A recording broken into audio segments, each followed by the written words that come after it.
hi అందరికీ day 90 of 90 days ఛాలెంజ్కి welcome back and నేను తగ్గాను 1 more kg 86.5 దగ్గర ఉన్నాను from 89.8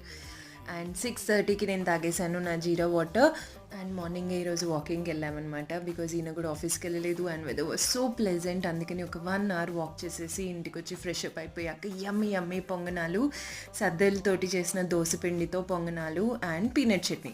so breakfast was so heavy నాకు లంచ్కి అసలు ఆకలే అవ్వలేదు అందుకే ఇంకేం తినలేదనమాట బట్ అట్ 4:15 నేను తాగేశాను వాము అండ్ సోంపు హాట్ వాటర్ అండ్ ఒక సెసమే సీడ్ పట్టి అనమాట నువ్వులతోటి చేస్తారు కదా అది అండ్ నైట్కి మళ్ళీ ఒక దోశ ఈరోజు ఏమంత న్యూట్రిషియస్గా లేదు నట్స్ తినలేదు వెజిటబుల్స్ తినలేదు ఫ్రూట్స్ తినలేదు but some days are like this గ్లూమీగా ఏం తినాలనిపించకుండా but still it's good to go రేపటి వీడియో మాత్రం మిస్ అవ్వద్దు full length video workouts routine వచ్చేస్తుంది అండ్ ఆల్సో వర్కౌట్స్ గురించి చాలా ఇంపార్టెంట్ టాపిక్స్ అన్ని